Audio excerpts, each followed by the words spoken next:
Hi, I'm Max Keiser, and this is, of course, the Keiser Report. Markets, finance, and scandals, and the collapse of the global economy. We've been reporting on it now for a number of months as the global deflationary spiral takes its toll.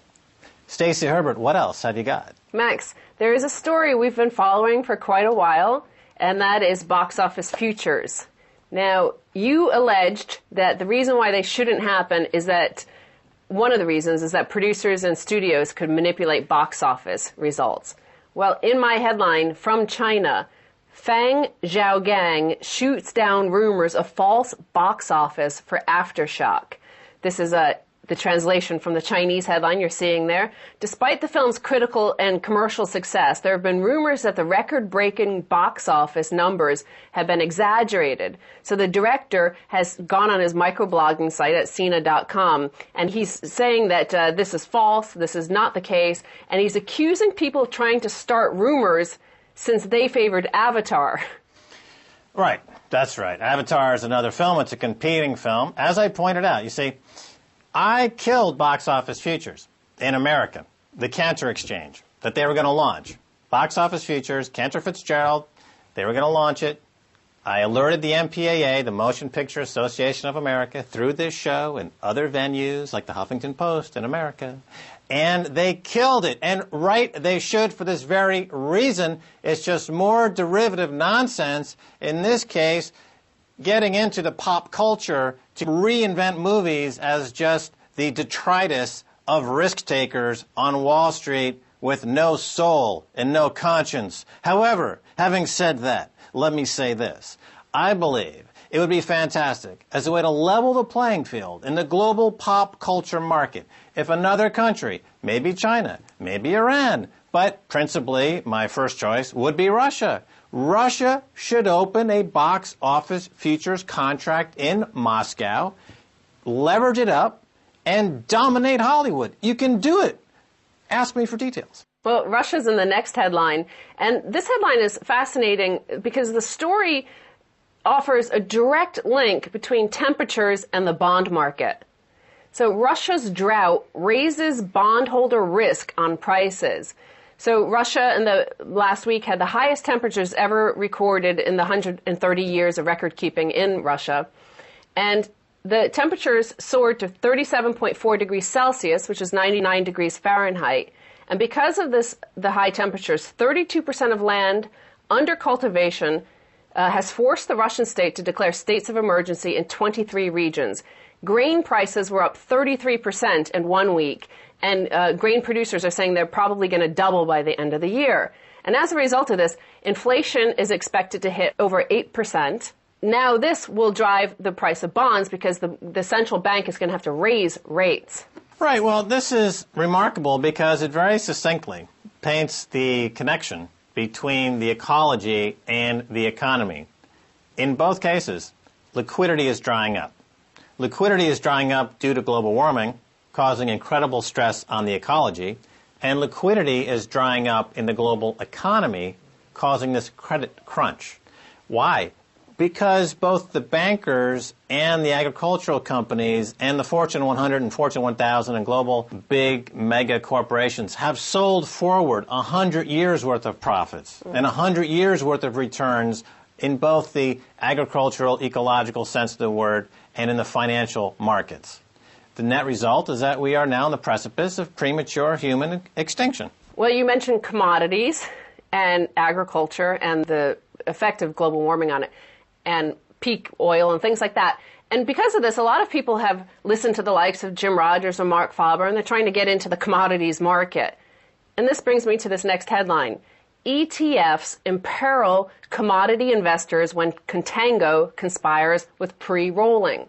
So many people have been investing into these commodity ETFs, which, because they could only invest via the futures contracts, the ETF managers themselves. They don't take delivery of the commodity, so therefore they have to roll over their contracts every time they expire. So because the ETF managers do this at a set known time to the hedge funds, they just front run them on every single thing, whether it's causing contango in the oil market, where you see the big hedge funds renting out all of those giant tankers and storing oil and forcing contango, which is actually causing all of these oil ETFs to lose a lot of money. And on the gold market, you see the opposite in pre-rolling, where they're actually, as the market last week, for example, when gold was rolling over, the contracts were rolling over, the prices collapsed for that time. I like the way you say contango. Perhaps we can contango later. Well, can you explain actually what contango is? I can't get the image of contangoing with Stacy out of my head. Oh, right. Well, as you point out, it's a term used in finance to describe a situation in the futures market where there's a disparity between the near-term and far-term prices. The opposite of backwardization is when the flip side of contango happens. The point of this piece, as you've described it, is that this exchange-traded fund, I believe the symbol is OIL, O-I-L. This is actually USO they're talking about. USO. And they've got quite a large bit of money in this exchange-traded fund. And it's down sharply. I'll give you those numbers. The biggest oil ETF, the U.S. Oil Fund, has dropped 50% since the start of April 2006, even though oil is up 11%. Right. So clearly it's an example of Wall Street professionals ripping people off. I mean, whoever has money in this, you see, if there was such a thing as recourse in America, the people who own this piece of garbage ETF could sue the pants off Wall Street for selling it. But I know from working on Wall Street that if you try to sue anybody in Wall Street, you end up taking your case to an arbitration panel that's stacked with brokers and bankers, and your hope of recovering any of your money is about zero. Well, also into this equation enters this man, Emil von Essen, who runs his own commodity trading firm, and he's developed software that predicts and profits from pre-rolling. So he says, quote, "I make a living off the dumb money. These index funds get eaten alive by people like me." He's a parasite. Now, parasites, which is not necessarily a bad thing, parasites have an important function in any ecology, and they're a vital part of the biosynthesis that happens both in the ecology and the economy, as even Adam Smith pointed out, the similarities between the ecology and the economy when trying to come up with models where you'd have a fair distribution of all of the risks and rewards in any closed environment, whether it's Wall Street or a wheat field. But here, the parasites have grown to gargantuan Godzilla proportions, where the parasites are running the show. The parasites, Goldman Sachs, J.P. Morgan, and this software developer are running the show. Now, that's no different than having runaway cancer. I mean, having runaway cancer is a bad thing. It'll kill you. Having a parasite like this just clipping people's profits and causing wide-scale poverty, doesn't add anything to the economy whatsoever. He's not adding anything to the economy. He's actually destroying the economy. He's a parasite, and he's a financial terrorist. You mentioned parasites, and you mentioned Goldman Sachs. They're in the next headline. Goldman Sachs creates derivatives clearing unit. So Goldman Sachs has started a central exchange for derivatives. So I guess they're preparing for the fact that there is going to need to be a derivatives exchange, and lo and behold, they themselves have created it. This is central planning. In other words, the U.S. economy was supposed to move away from centrally planned command and control, and you're not supposed to have too big to fail banks. There's supposed to be competition, free market competition. If Goldman Sachs is going to be the sole market maker in these derivatives, they will continue doing what they've been doing all along, representing both the buyer and the seller, manufacturing prices that have absolutely nothing to do with the underlying supply and demand of the securities that they're supposed to be trading, raking huge rent-seeking profits off the top and leaving all the garbage for everybody else, and taking that huge profit that they basically, at the very least, you would have to call it immoral. But again, I prefer the financial terrorist sobriquet. And they put that into their Christmas bonuses. Well, speaking of terrorism, and also speaking of command and control economy, there is one form of communism that all Americans love, and that's the military-industrial complex. They really love to support this. And this brings me to the final headline about the corruption of the markets and the entire financial system. Where did the money to rebuild Iraq go? Well, you look at this pie chart, the red is the unaccounted for bit. Yes, apparently the Pentagon can't account for $9 billion of, well, the $9.1 billion in Iraqi oil money used to rebuild Iraq. That's correct. They've lost 95%, and they're heroes for having lost all that money. And as we found out through WikiLeaks this past week, we've got a situation where the U.S. and the U.K.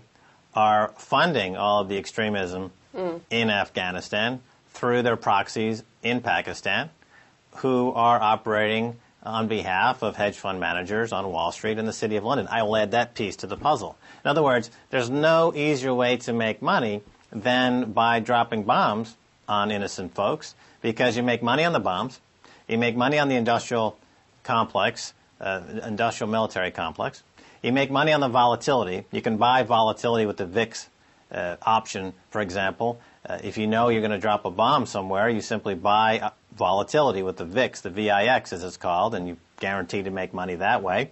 And the list goes on and on. Well, the audit of the Pentagon, which found that 95% of the money went missing, they have also found no evidence of fraud, they say. That 95% of the money can go missing, and there's no fraud. Well, they are financial terrorists. That's who's running the economy in America, and it starts at the top. Barack Obama. Hello, financial terrorism. It's all you, babe.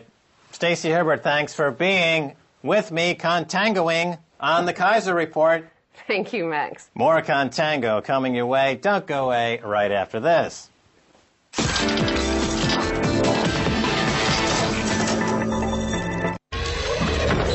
Every month we give you the future. We help you understand how we'll get there and what tomorrow will bring. The best in science and technology from across Russia and around the world. Join us for Technology Update on RT. Hungry for the full story? We've got it firsthand. The biggest issues get a human voice, face to face with the newsmakers on RT.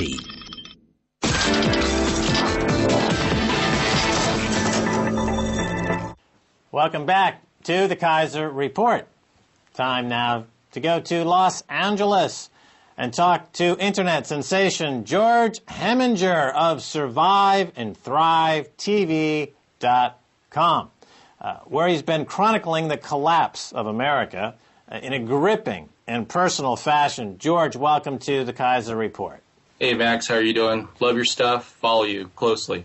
Okay, fantastic. George, along with millions of other Americans, you became unemployed in 2008. Tell us your story, and what did you do next? I was involved in title insurance, basically the real estate market, here for 10 years.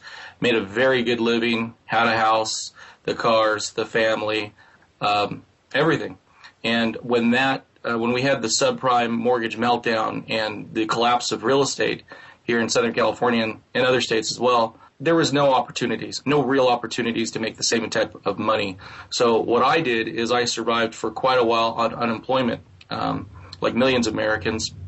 And I just started doing YouTubing as, a part-time thing just to communicate with other people.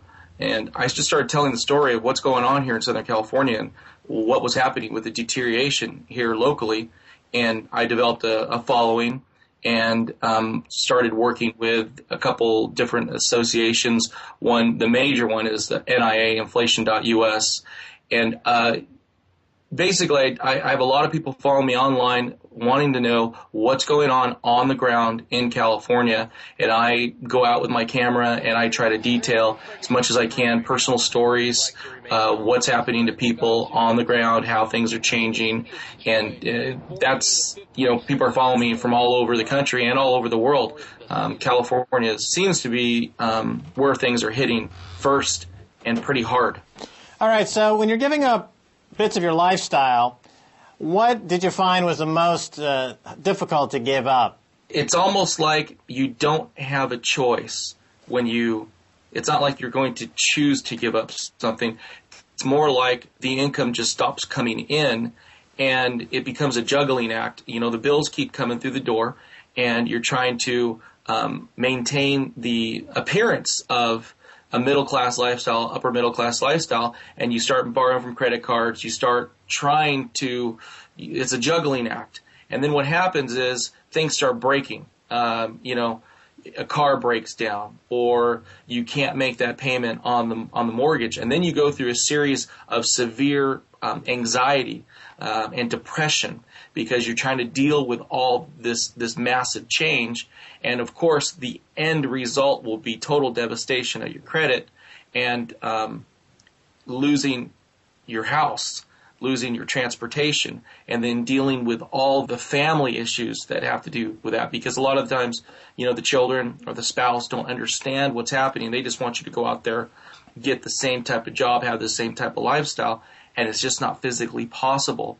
So what's happening is there's just huge amount of strife right now with the families. I mean, we're seeing breakups in families. I mean, children being separated from their parents because people will put up the children, but they won't put up the parents. That's what's happened, Max, is really it becomes an anxiety, depression issue because the stress level of it all. And then, of course, if you go to the doctor, the first thing they tell you is, well, here's some medication. Yeah, it's interesting watching it from abroad how the wealthy in America are scapegoating the poor. And, of course, we saw that during Nazi Germany when the Nazis essentially confiscated the wealth of a large minority population in Germany. We're seeing that now in America. The minority of bankers on Wall Street are confiscating the wealth of millions of Americans to provide them with their annual Christmas bonuses. And to justify this, they need to scapegoat. They need to vilify the poor and the immigrants and to turn them into the enemy. And you all see this often in the mainstream financial news.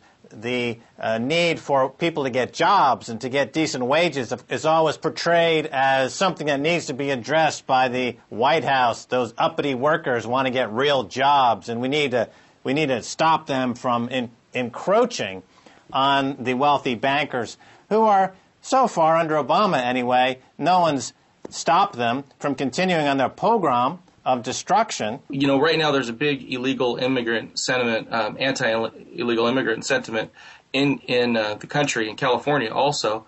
But, the illegal immigrants have been hit very, very hard, but not as hard as the middle class, because though we had a bailout for the banks, there is another bailout going on for the very low class here in America.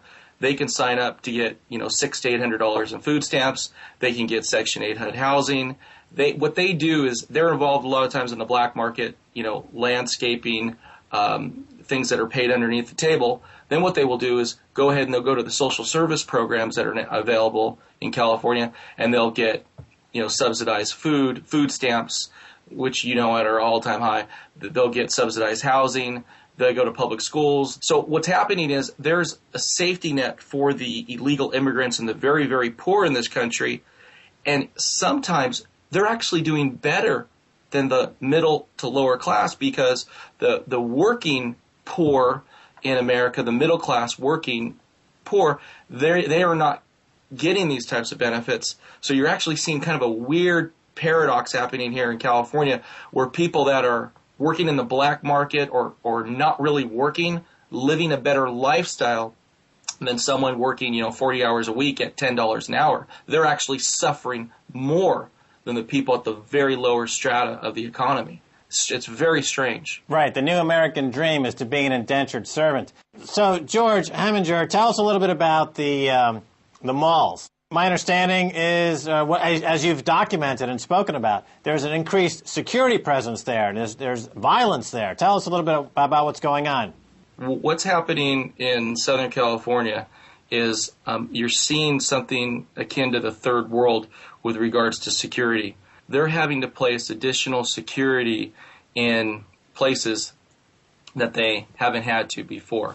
So what you're seeing is more crime, more people breaking into cars, more theft, and with that is, stories of people being accosted. What you're seeing is when you go out here in Southern California, at least in my area, the Inland Empire, 80% of the time you're going to be accosted by someone looking for money. They're either begging for money, they're sitting on the side while you're while you're pumping gas. What I'm seeing more and more is people being more aggressive towards others when it comes to seeking additional income. And I'm hearing that there's more crime, more security. And with the 3 strikes law, a lot of these criminals are going to become more violent because they have nothing to lose. If they get that 3rd strike, you're talking 25 years in jail. So they're gonna do whatever they can to, not be caught by the police or caught by security. And I'm also learning is security is nothing but a witness here in California. They will not do anything to protect you. They are there just as a witness, and the police don't want you to protect yourself. They just want you to call them, and they will take care of it for you. Because I've had that happen personally, where there have been a security threat in the back of my yard, and the police told me, do not engage anybody, because if you do something unreasonable, meaning if you use force in what they deem an unreasonable way, they will take you to jail.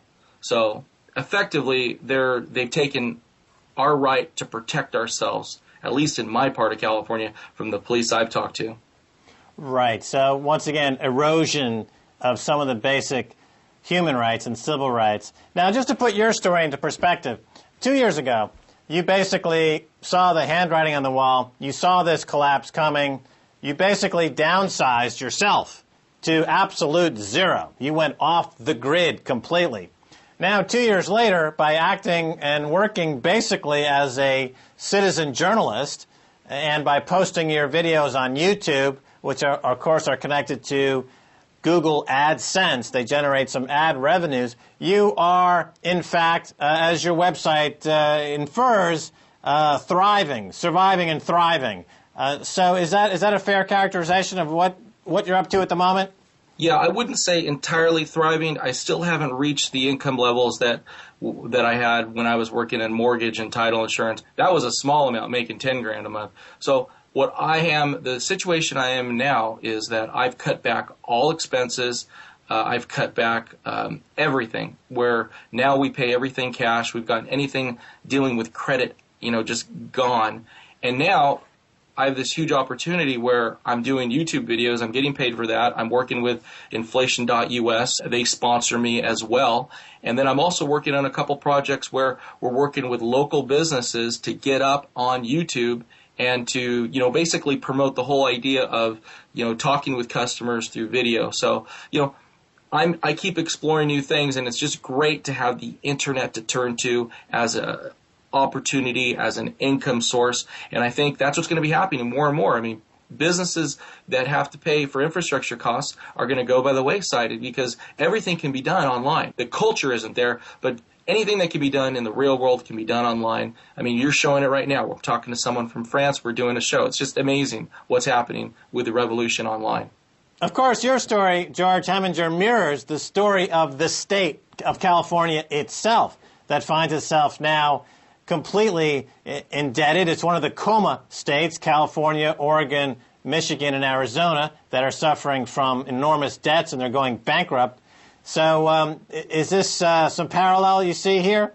I definitely see a parallel. What I see is now former liberal newspapers like the LA Times are now doing investigative journalism. They brought out that big story with the city of Bell where the city manager is being paid $800,000 a year, and city council people are paying over $100,000 a year for attending one meeting a month. And what you're seeing is genuine anger by the people. I mean, people came out en masse in the city of Bell, people outside of the city, and what you're going to see is slowly the people going after government officials that are just being paid these extravagant amounts. And the word on the street, this happened to me at a restaurant yesterday. People aren't talking about, oh, let's vote them out. Of course they're saying that. But they're talking about, violence. I was talking with the restaurant owner, and a gentleman just popped in and said, you know what we need to do? We need to get rid of all these guys. Violently. So that's the new kind of cultural thing happening. People are so upset. They don't know what to do. So they're physically going to these cities, and they're going after these guys. And you know what? The city manager, all the people that were being paid these extravagant salaries, they ran away. to their Huntington Beach $1 million home or their ranch estates. So what you're seeing is kind of like a mini revolution developing. The people are starting to wake up, and they're attacking these just outrageous salaries by some of these city employees. Now, on the other hand, Max, there's also going to be a blowback from, I think what's happening is the state and the cities are going to now start going after the taxpayers in incredible ways that we've never even thought of before. Here locally, street cleaning. It's no big deal. They would go around my car before. Now they have 2 or 3 hybrid cars following the street sweepers, just ticketing everybody in sight. Sure, they're $50 tickets. But some of the traffic light tickets out here, you're talking $500 for a traffic light ticket. So you're going to start seeing this in California. It's like a reverse thing. I mean, all the people are going after the government, but the government at the same time is actively going after the people. So where it ends, I don't know. But I can tell you, a lot of people have had it up to here. Wow, revolution. Sounds exciting. George Heminger, thanks so much for being on the Keiser Report. Take care, Max. Have a good one. All right, and that's about going to do it for this edition of the Keiser Report. I want to thank Stacy Herbert, and I want to thank my guest, George Heminger. And if you want to send me an email, please do so at keiserreport@rttv.ru. Until next time, this is Max Keiser saying bye, y'all.